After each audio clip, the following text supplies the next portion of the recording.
Hello friends, ಇವತ್ತಿನ ಸಂಚಿಕೆಯಲ್ಲಿ ಏನಾಯಿತು ಅಂತ ನೋಡ್ಕೊಂಡು ಬರೋಣ ಬನ್ನಿ. ಮೀನಾ, ನೀನು ಈ ಮನೇಲಿ ಎಲ್ಲರನ್ನ ನಗ್ತಾ ಓಡಾಡ್ತಿದ್ಯಾ. ಆದರೆ ನಿನ್ನ ಮನಸ್ಸಲ್ಲಿ ನಿನ್ನ ಅಪ್ಪ ಅಮ್ಮನ ಹತ್ರ ಮಾತಾಡ್ತಿಲ್ಲ ಅಂತ ಎಷ್ಟು ನೋವು ಪಡ್ತಿದ್ಯಾ ಅಂತ ನನಗೆ ಗೊತ್ತು ಕಣೆ. ಆ ನೋವನ್ನು ಹಾಗೆ ಬಿಡೋಕ್ಕಾಗತ್ತಾ? ಅದನ್ನು ನಾನು ವಾಸಿ ಮಾಡಬೇಕು. ಅದಕ್ಕೆ ನಾನು ಪ್ರಯತ್ನ ಪಟ್ಟೇ ಪಡ್ತೀನಿ ನೋಡು. ಅದಕ್ಕೆ ಎಲ್ಲ ಪೇಪರ್ನ ಚೆಕ್ ಮಾಡಿ ಯಾವ್ಯಾವ ಗೌರ್ಮೆಂಟ್ ಜಾಬ್ಗಳ ಆಫರ್ ಇದೆ ಅಂತ ಇಲ್ಲಿ ಬರೆದಿಟ್ಟಿದ್ದೀನಿ ನೋಡು ಮೀನಾ. ನಾನು ಅದನ್ನು ಪಾಸ್ ಮಾಡೋದು ಲೇಟ್ ಆಗ್ಬೋದು, ಆದರೆ ಮಾಡೇ ಮಾಡ್ತೀನಿ. ಯಾಕಂದರೆ ಗೆಲ್ತೀನಿ. ಒಂದು ದಿನ ಗೆಲ್ಲಲೇಬೇಕು ಒಳ್ಳೆತನ ಅಂತಾನೆ ಕೇಶವ ನೀನು ಇದನ್ನು ಮಾಡಬೇಕು ಅಂದರೆ ಎಕ್ಸಾಮ್ ಎಲ್ಲ ಬರಿಬೇಕು ಕಣೋ ಅಂತಾಳೆ ಮೀನಾ. ನಾನು ಎಲ್ಲನೂ ವಿಚಾರಿಸಿದ್ದೀನಿ ನೋಡು.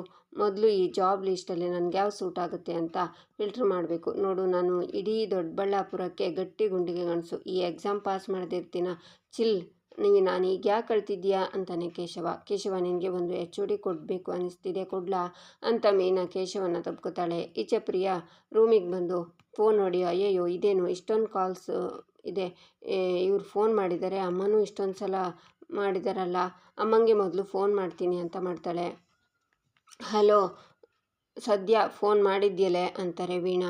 ಅಮ್ಮ ಯಾಕೆ ಅಷ್ಟೊಂದು ಸರ್ತಿ ಫೋನ್ ಮಾಡಿದ್ಯಾ, ಏನಾಯಿತು ಅಂತಾಳೆ ಪ್ರಿಯಾ. ಅಯ್ಯೋ ಮಿಜಿ ಒಂದು ದೊಡ್ಡ ಎಡವಟ್ಟು ಆಗಿಬಿಟ್ಟಿದೆ ಕಣೆ ಅಂತಾರೆ ವೀಣಾ.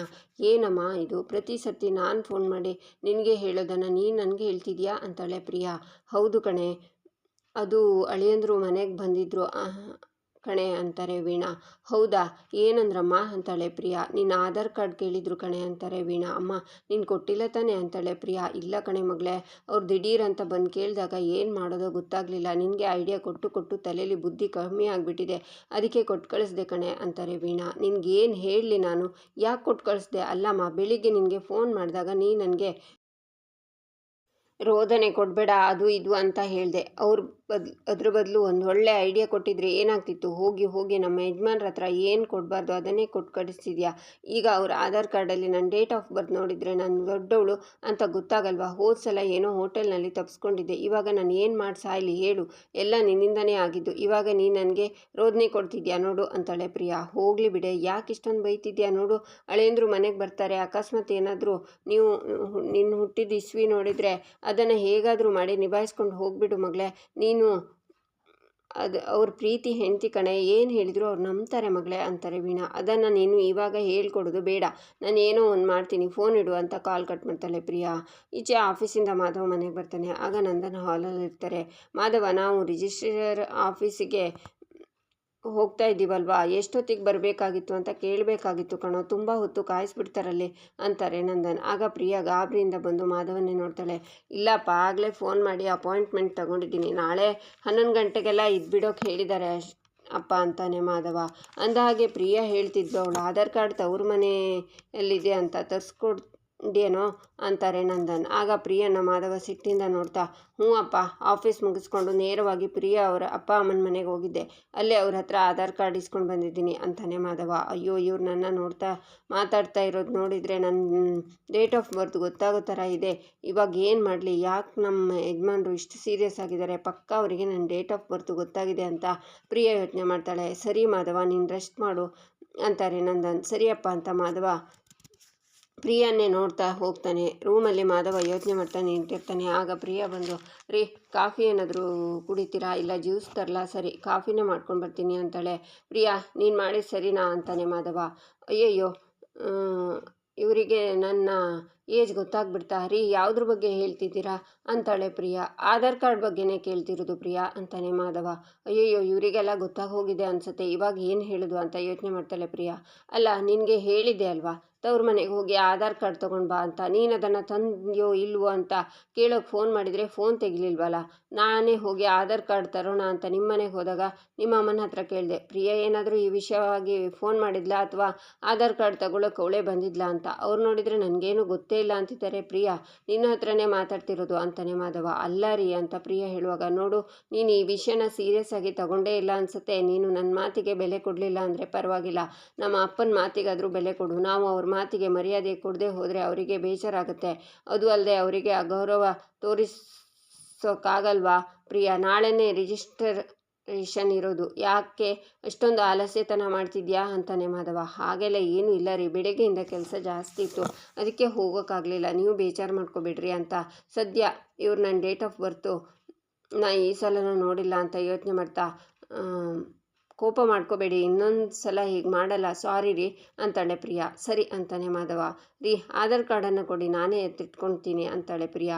ನನ್ನ ಹತ್ರನೇ ಇರಲಿ, ನಾಳೆ ರಿಜಿಸ್ಟ್ರೇಷನ್ ಪ್ರೊಸೆಸ್ ಎಲ್ಲ ಮುಗಿದ ಮೇಲೆ ಕೊಡ್ತೀನಿ ಅಂತಾನೆ ಮಾಧವ. ಬೇರೆ ಡಾಕ್ಯುಮೆಂಟ್ಸ್ ಜೊತೆ ಅದನ್ನು ಸೇಫಾಗಿ ಎತ್ತಿಟ್ಕೊಳ್ತೀನಿ, ನನ್ನ ಹತ್ರನೇ ಇದ್ದರೆ ಸೇಫಾಗಿರುತ್ತೆ ಅಂತಾಳೆ ಪ್ರಿಯಾ. ಅಂದ್ರೇನು, ನಾನು ಸೇಫಾಗಿ ಇಟ್ಕೊಳ್ಳಲ್ಲ ಅಂತನಾ ನಿನ್ನ ಮಾತಿನ ಅರ್ಥ ಅಂತಾನೆ ಮಾಧವ. ಹಾಗಲ್ಲ ರೀ ಅಂತಾಳೆ ಪ್ರಿಯಾ. ನಿನ್ನ ಕೆಲಸಗಳ ನಡುವೆ ಆಧಾರ್ ಕಾರ್ಡನ್ನು ಮರ್ತ್ಬಿಟ್ಟಿದ್ದೆ, ಈಗ ನಿನಗೆ ಅದ್ರ ಬಗ್ಗೆ ಕಾಳಜಿ ಬರ್ತಾ ಇದೆಯಾ? ಒಂದು ವೇಳೆ ಆಧಾರ್ ಕಾರ್ಡನ್ನು ನಿನ್ನ ಕೈ ಕೊಟ್ಟರೆ ನಾಳೆ ರಿಜಿಸ್ಟ್ರಿ ಆಫೀಸಿಗೆ ತರೋದನ್ನು ಮರ್ತ್ಬಿಡ್ತೀಯಾ? ಬೇಡ, ಅದು ನನ್ನ ಹತ್ರನೇ ಇರಲಿ ಅಂತ ಮಾಧವ ಹೋಗ್ತಾನೆ. ಅಯ್ಯೋ ದೇವ್ರೆ, ಇವ್ರು ನನ್ನ ಡೇಟ್ ಆಫ್ ಬರ್ತ್ ನೋಡಿಲ್ಲ ಅಂತ ಖುಷಿ ಪಡ್ಲೋ ಅಥವಾ ನನ್ನ ಆಧಾರ್ ಕಾರ್ಡ್ ಇನ್ನೂ ಅವ್ರ ಹತ್ರನೇ ಇದೆ ಅಂತ ಭಯ ಪಟ್ಕೊಂಡ್ಲೋ, ನನಗಂತೂ ಗೊತ್ತಾಗ್ತಿಲ್ಲ ಅಂತಾಳೆ ಪ್ರಿಯಾ. ಈಚೆ ಶ್ರೀಕಂಠ ಬಾಲ್ಕನಿಗೆ ಬಂದು ಹೇ ಅಂತ ಗಟ್ಟಿಯಾಗಿ ಕೂಗ್ತಾ ಸಿಟ್ಟಲ್ಲಿ ಪಾಟನ್ನು ಬಿಸಾಡಬೇಕು ಅನ್ನುವಾಗ ಚಂದ್ರಕಾಂತ್ ಮತ್ತು ಇಂದಿರಾ ಬಂದು ತಡಿತಾರೆ. ಯಾಕೋ ಮಗನೇ, ಏನಾಯಿತು, ಯಾಕೆ ಹೀಗೆ ಸಿಟ್ಟು ಮಾಡ್ಕೊಂಡಿದ್ಯಾ ಅಂತಾಳೆ ಇಂದಿರಾ. ಸಮಾಧಾನ ಮಾಡ್ಕೊಳ್ಳೋ, ಯಾಕೋ ಅಂತಾರೆ ಚಂದ್ರಕಾಂತ್. ನನ್ನ ಕೈನಲ್ಲಿ ಆಗ್ತಾ ಇಲ್ಲಪ್ಪ, ಯಾರೂ ನನಗೆ ಬೆಲೆನೇ ಕೊಡ್ತಿಲ್ಲ. ನೋಡಿದ್ರ ದೊಡ್ಡಪ್ಪ ನನ್ನ ಜೊತೆ ಯಾವ ರೀತಿ ನಡ್ಕೊಂಡ್ರು ಅಂತ. ಒಂದು ಕಡೆ ಅಮೂಲ್ಯ ಕೊಟ್ಟಿದ್ದಕ್ಕೆ ನನಗೆ ಯಾರೂ ಹೆಣ್ಣು ಕೊಡ್ತಿಲ್ಲ, ಇನ್ನೊಂದು ಕಡೆ ದೊಡ್ಡಪ್ಪ ಎಲ್ಲರ ಮುಂದೆ ನನ್ನ ಕಪಾಳ ಕೊಡಿತಾರೆ, ಸಾರಿ ಕೇಳೋಕೆ ಬರ್ತಿದ್ದಾರೆ ಅಂತ ನಾನು ಅಂದ್ಕೊಂಡ್ರೆ ನನಗೆ ವಾರ್ನ್ ಕೊಡ್ತಿದ್ದಾರಲ್ಲಪ್ಪ. ನಾನೇನಪ್ಪ ತಪ್ಪು ಮಾಡಿದೆ? ಏನೋ ದೊಡ್ಡದಾಗಿ ಅಪರಾಧ ಮಾಡಿರೋ ಥರ ನನ್ನ ನೋಡ್ತಿದ್ದಾರಲ್ಲ. ಇಲ್ಲಪ್ಪ, ಇನ್ನೂ ಇದನ್ನು ನನ್ನ ಕೈಲಿ ಸಹಿಸ್ಕೊಳ್ಳೋಕ್ಕಾಗ್ತಿಲ್ಲ. ಹೀಗೆ ಆದರೆ ನನಗೆ ಇಡೀ ಊರಲ್ಲಿ ಯಾರೂ ಬೆಲೆನೇ ಕೊಡಲ್ಲ. ನಾನು ಊರು ಬಿಟ್ಟು ಎಲ್ಲಾದರೂ ದೂರ ಹೋಗ್ಬಿಡ್ತೀನಿ ಅಂತಾನೆ ಶ್ರೀಕಂಠ. ಮಗಳೇ, ನೀನು ಇಷ್ಟೊಂದೆಲ್ಲ ನೊಂದ್ಕೋಬೇಡ ಕಣೋ, ಅಣ್ಣ ಏನೋ ಸಿಟ್ಟಲ್ಲಿದ್ದಾನೆ, ಸ್ವಲ್ಪ ದಿನ ಕಳೆದ ಮೇಲೆ ಎಲ್ಲ ಸರಿ ಹೋಗುತ್ತೆ ಅನಿಸುತ್ತೆ. ನಿನ್ನ ಜೊತೆ ಮಾಮೂಲಾಗಿ ಮಾತಾಡ್ತಾನೆ ಕಣೋ, ನನ್ನ ಮುದ್ದು ಅಲ್ವಾ ನೀನು, ಬೇಜಾರು ಮಾಡ್ಕೋಬೇಡ ಕಣೋ, ಎಲ್ಲ ಸರಿ ಹೋಗುತ್ತೆ ಅಂತಾರೆ ಚಂದ್ರಕಾಂತ್. ಏನು ಮಾತಾಡ್ತಿದ್ದೀರಾ? ಇಷ್ಟೆಲ್ಲ ನಡೆದ ಮೇಲೂ ನೀವು ಮಾತಾಡ್ತಿದ್ದೀರಾ? ನಿಮಗೆ ಯಾವಾಗ ಬುದ್ಧಿ ಬರುತ್ತೆ? ನನಗೊಂದು ಅರ್ಥ ಆಗ್ತಿಲ್ಲ. ಎಲ್ಲರೂ ಮೊದಲು ತನ್ನ ಹೆಂಡತಿ ಮಕ್ಕಳು ಅಂತ ಯೋಚನೆ ಮಾಡ್ತಾರೆ, ಈ ಅಣ್ಣ ಅತ್ತಿಗೆ ಎಲ್ಲ ಆಮೇಲೆ. ನೀವು ಅಣ್ಣ ಅಣ್ಣ ಅಂತ ಅವ್ರ ಹಿಂದೆ ಹೋಗಿದ್ದಕ್ಕೆ ಇವತ್ತು ನನ್ನ ಮಗನ ಜೀವನ ಏನಾಗಿದೆ ಅಂತ ನೀವೇ ಕಣ್ಣಿಂದ ನೋಡಿ. ಈಗಲಾದರೂ ಅಣ್ಣನ ಬಾಲ ಬಿಟ್ಟು ನಿಮ್ಮ ಕುಟುಂಬದ ಜೊತೆ ನಿಂತ್ಕೊಳ್ಳಿ. ನಿಮ್ಮ ಅಣ್ಣನ ಪರವಾಗಿ ಮಾತಾಡಿಕೊಂಡು ನನ್ನ ಮಗನ ಮನಸ್ಸಲ್ಲಿ ಇಲ್ಲದೆ ಇರೋ ಭರವಸೆನ ಹುಟ್ಟಿಸ್ಬೇಡಿ ಅಂತಾಳೆ ಇಂದಿರಾ. ಸುಮ್ಮನಿರು ಅಂತಾರೆ ಚಂದ್ರಕಾಂತ್. ನೀವು ಸುಮ್ಮನಿರ್ರಿ, ಮಾತಾಡಬೇಡಿ. ಒಂದು ಸಲ ಶ್ರೀಕಂಠ ಜಾಗದಲ್ಲಿ ನಿಂತ್ಕೊಂಡು ಯೋಚನೆ ಮಾಡಿ. ಅವನು ಇಲ್ಲಿವರೆಗೆ ಈ ಅಮ್ಮ ಹೇಳಿದ ಕೆಲಸ ಮಾಡಿದನೋ ಇಲ್ವೋ, ಆದರೆ ಅವನು ದೊಡ್ಡಪ್ಪ ಹೇಳಿದ ಎಲ್ಲ ಕೆಲಸನೂ ಕಣ್ಣಿಗೆ ಹೊತ್ಕೊಂಡು ಮಾಡಿದ್ದಾನೆ. ಆಕಾಶ ರೀ, ಆ ಆಕಾಶನ ಈಗ ಕಳಚಿ ತಲೆ ಮೇಲೆ ಬಿದ್ದ ಹಾಗಾಗಿದೆ ಅವನಿಗೆ. ಹೇಗಾಗಿರಬೇಕು? ಅವನ ಗಾಯಕ್ಕೆ ಔಷಧಿ ಹಚ್ಚೋದು ಬಿಟ್ಟು ದೊಡ್ಡಪ್ಪ ಸರಿ ಹೋಗ್ತಾರೆ ಹಾಗೆ ಹೀಗೆ ಅಂತ ಸುಳ್ಳು ಭರವಸೆ ಕೊಡ್ತಿದ್ದೀರಲ್ಲ. ಕೊನೆಯದಾಗಿ ಹೇಳ್ತಿದ್ದೀನಿ, ಕೇಳಿಸ್ಕೊಳ್ಳಿ. ನಾನು ಇನ್ನೊಂದು ಸಲ ಈ ವಿಷಯದ ಬಗ್ಗೆ ಮಾತಾಡಲ್ಲ.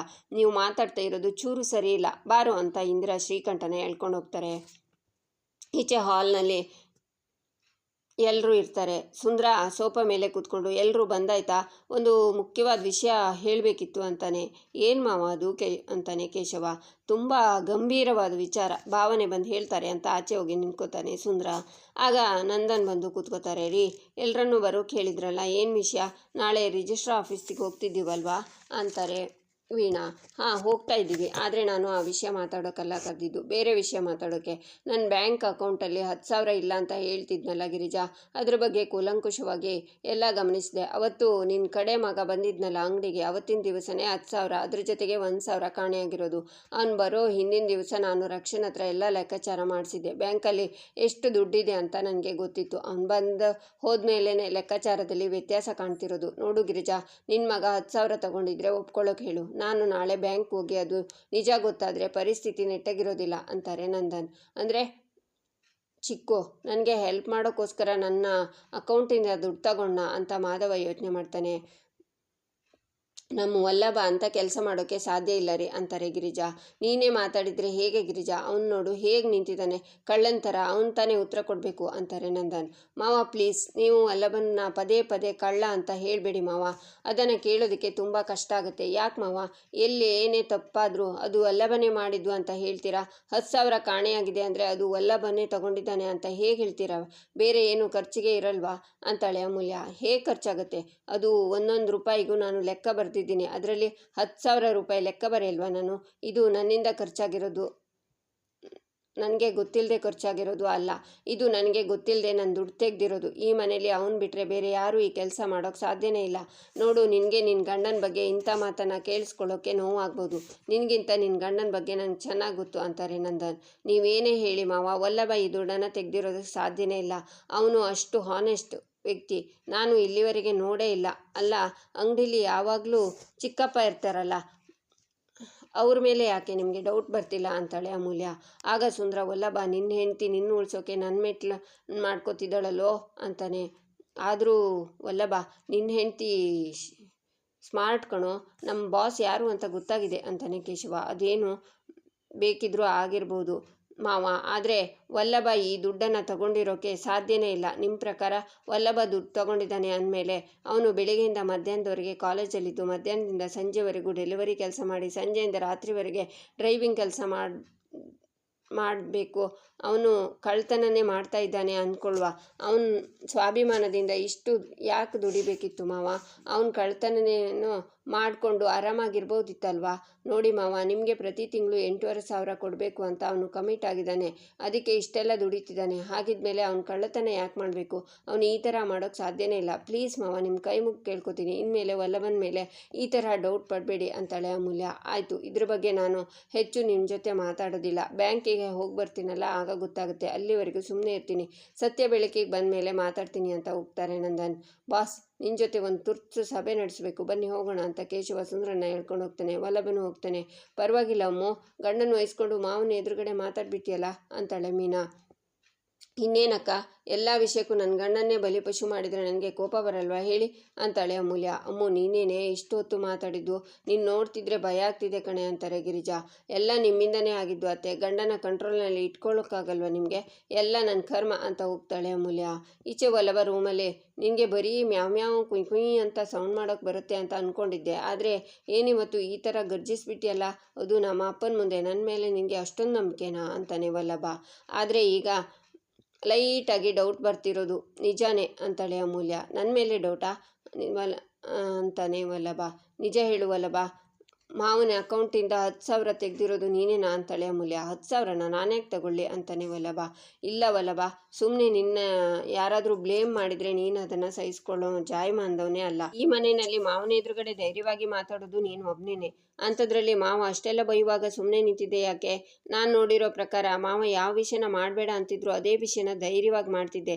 ನನಗೆ ಇರೋ ಡೌಟ್ ಏನು ಗೊತ್ತಾ? ಪ್ರತಿ ಸಲ ನೀನೇನೇ ಎಡ್ವರ್ಟ್ ಮಾಡಿದ್ರು ನಾನು ಇದಕ್ಕೆ ಗೋಸ್ಕರನೇ ಮಾಡಿದೆ ಅಂತ ಡಿಫೆಂಡ್ ಮಾಡ್ಕೋತಿದ್ದೆ. ಆದರೆ ಇವತ್ತು ಯಾಕೆ ನೀನು ಮೌನವ್ರತ ಮಾಡ್ತಿದ್ದೆ? ನಿಜ ಹೇಳು ಕಣ್ಪಾಪ, ಈ 10,000ಕ್ಕೂ ನಿನಗೂ ಏನಾರ ಲಿಂಕ್ ಇದೆಯಾ ಅಂತಾಳೆ ಅಮೂಲ್ಯ. ಕರಿಬೇಕು. ಅಲ್ಲ ಕಣೆ, ಹೊರಗಡೆ ನನ್ನ ಬಗ್ಗೆ ಅಷ್ಟೆಲ್ಲ ಬಿಲ್ಡಪ್ ಕೊಟ್ಟು ನನ್ನ ಅಪ್ಪನ ಮುಂದೆ ಅಷ್ಟೊಂದು ನಂಬಿಕೆ ಇದ್ದ ಹಾಗೆ ಮಾತಾಡಿದೆ, ಆದರೆ ಇಲ್ಲಿ ನನ್ನ ಮೇಲೆ ಡೌಟ್ ಪಡ್ತಿದ್ಯಾ? ಈ ಮನೇಲಿ ನನ್ನ ಯಾರೂ ನಂಬಲ್ಲ. ಇದೆಂಥ ದುರ್ವಿಧಿ, ಇದೆಂಥ ಜೀವನ, ಛೀ! ಇಡೀ ಪ್ರಪಂಚ ಬೇಸ್. ನೀನು ಸರಿ ಇಲ್ಲ ಅಂದರೆ ನಾನು ಸಹಿಸ್ಕೋತೀನಿ, ಆದರೆ ನೀನು ನನ್ನ ಮೇಲೆ ಡೌಟ್ ಪಟ್ಟರೆ ಏನು ಮಾಡಲಿ? ಇಲ್ಲಿ ಇರಲ್ಲ ನಾನು, ಇಲ್ಲಿಂದ ಹೊರಟೋಗ್ತೀನಿ ಅಂತಾನೆ ವಲ್ಲಭ. ಏಯ್, ಸುಮ್ಮನೆ ನಿಂತ್ಕೋ, ಯಾಕೆ ಟಾಪಿಕ್ ಡೈವರ್ಟ್ ಮಾಡ್ತಿದ್ಯಾ? ನಾನು ಇರೋ ಕ್ವಶನ್ಗೆ ಆನ್ಸರ್ ಮಾಡು. ಬಂಡೆ ಕಲ್ಲು ಹೊಡೆದು ಅದರಿಂದ ನೀರು ಬರೋದು ಅಂದೆ, ನಿನ್ನ ಕಣ್ಣಿಂದ ನೀರು ಬರೋದು ಅಂದೆ. ನೀನು ನಿಜ ಹೇಳು, ನನ್ನಿಂದ ಏನು ವಿಷಯ ಮುಚ್ಚಿಡ್ತಿಲ್ಲ ತಾನೆ ಅಂತಾಳೆ ಅಮೂಲ್ಯ. ನೀನೇನು ದೊಡ್ಡ ಡಾಸಾ? ನೀನು ಇನ್ವೆಸ್ಟಿಗೇಷನ್ ಆಫೀಸರಾ ಅಂತ ಅಂದ್ಕೊಂಡ್ಬಿಟ್ಟಿದ್ಯಾ? ನೀನು ಇಷ್ಟೊಂದೆಲ್ಲ ಮಾತಾಡೋಕ್ಕೆ ರೈಟ್ಸ್ ಕೊಟ್ಟಿದ್ದೆ ತಪ್ಪಾಯಿತು, ಸ್ಟುಪಿಡ್ ಅಂತ ವಲ್ಲಭ ಬ್ಯಾಗ್ ತೊಗೊಂಡು ಹೋಗ್ತಾನೆ. ಇವನು ನಿಜ ಹೇಳ್ತಿದ್ದಾನಾ ಸುಳ್ಳು ಹೇಳ್ತಿದ್ದಾನಾ? ಆಪರೇಷನ್ ಸಾರಿ ಬೇರೆ ಎಕ್ಸಿಕ್ಯೂಟ್ ಮಾಡಬೇಕು. ನಾನು ಕೇಳೋ ಕ್ವಶನಿಂದ ಹಾರ್ಟಾಗಿ ನನ್ನ ಹತ್ರ ಮಾತಾಡಲ್ಲ ಅಂದರೆ ಏನು ಮಾಡೋದು ಅಂತ ಯೋಚನೆ ಮಾಡ್ತಾಳೆ ಅಮೂಲ್ಯ. ಈಚೆ ನಂದನ್ ಮತ್ತು ಮನೆಯವರೆಲ್ಲ ಊಟಕ್ಕೆ ಕೂತಿರ್ತಾರೆ. ವಲ್ಲಭ ಬಂದು ಕೂತ್ಕೋಬೇಕು ಅನ್ನುವಾಗ ಅಮೂಲ್ಯ, ಏಯ್ ಕಡು ಪಾಪ, ನೀನು ಊಟ ಮಾಡೋ ಹಾಗಿಲ್ಲ ಅಂತಾಳೆ. ಎಲ್ಲರೂ ಶಾಕ್ನಿಂದ ನೋಡ್ತಾರೆ. ಏನು ಅಂದರೆ, ನೀವು ಇವತ್ತು ಊಟ ಮಾಡೋ ಹಾಗಿಲ್ಲ ಅಂತಾಳೆ ಅಮೂಲ್ಯ. ನಿಮ್ಮ ಅಜ್ಜಿ ಅಂತ. ಯಾಕೆ ಚಿನ್ನು, ನಾನು ಯಾಕೆ ಊಟ ಮಾಡೋ ಹಂಗಿಲ್ಲ ಅಂತಾನೆ ವಲ್ಲಭ. ನಾನು ನಿಮ್ಮ ಒಳ್ಳೇದಕ್ಕೆ ತಾನೇ ಹೇಳೋದು ಅಂತಾಳೆ ಅಮೂಲ್ಯ. ಚಿನ್ನು, ನಾನು ಊಟ ಮಾಡಿದೆ ಹೇಗಿರಲಿ, ನಾನು ಊಟ ಮಾಡಬೇಕಲ್ವಾ ಅಂತಾನೆ ವಲ್ಲಭ. ಯಾಕೆ ಅಮೂಲ್ಯ? ಚಿಕ್ಕು ಯಾಕೆ ಊಟ ಮಾಡಬಾರ್ದು? ಅವನಿಗೆ ಹೊಟ್ಟೆ ಇರುತ್ತೆ, ಊಟ ಮಾಡಲಿ ಅಲ್ವಾ ಅಂತಾನೆ ಮಾಧವ. ಅದು ನಿನಗೆ ಯಾಕೆ ಬೇಡದೇ ಇರೋ ವಿಷಯ, ಗಂಡ ಹೆಂಡತಿ ಮಧ್ಯೆ ಏನೇನೋ ಇರುತ್ತೆ, ನೀನು ಊಟ ಮಾಡು ಅಂತಾರೆ ಗಿರಿಜಾ. ಅಯ್ಯೋ ಅತ್ತೆ, ನೀವು ಭಾವಂಗೇನಕ್ಕೆ ಬೈತಿದ್ದೀರಾ? ಭಾವ, ನಾನು ವಲ್ಲಭಂಗೋಸ್ಕರ ವ್ರತ ಮಾಡ್ತಿದ್ದೀನಿ, ಅದಕ್ಕೆ ವಲ್ಲಭ ಇವತ್ತು ಉಪವಾಸ ಇರಬೇಕು ಅಂತಾಳೆ ಅಮೂಲ್ಯ. ವ್ರತ ನೀನು ಮಾಡ್ತಿದ್ರೆ ವಲ್ಲಭ ಯಾಕೆ ಉಪವಾಸ ಇರಬೇಕು ಅಂತಾನೆ ಕೇಶವ. ಅದು ಹಾಗೆ ಭಾವ, ಹೆಂಡತಿ ವ್ರತ ಮಾಡಿದರೆ ಅದರಲ್ಲಿ ಗಂಡಂಗೂ ಪಾಲಿರುತ್ತಲ್ವಾ ಅಂತಾಳೆ ಅಮೂಲ್ಯ. ನಂತರ ಮಲಗಿರೋ ವಲ್ಲಭನ ಮಧ್ಯರಾತ್ರಿ ಎಬ್ಸಿ ಮುದ್ದೆ ಮತ್ತು ಸಾರು ಬಡಿಸಿ ತಿನ್ನು ಅಂತಾಳೆ ಅಮೂಲ್ಯ. ಆದರೆ ಮುದ್ದೆ ಗಟ್ಟಿಯಾಗಿ ತಿನ್ನೋಕ್ಕಾಗದೆ ಒದ್ದಾಡ್ತಾನೆ ವಲ್ಲಭ. ಇಲ್ಲಿಗೆ ಈ ಸಂಚಿಕೆ ಮುಕ್ತಾಯವಾಗುತ್ತೆ. ಮುಂದಿನ ಸಂಚಿಕೆಗಾಗಿ ನಮ್ಮ ಚಾನಲನ್ನು ನೋಡಿ, ಸಬ್ಸ್ಕ್ರೈಬ್ ಮಾಡಿ, ಲೈಕ್ ಮಾಡಿ, ಸಪೋರ್ಟ್ ಮಾಡೋದನ್ನು ಮರಿಬೇಡಿ.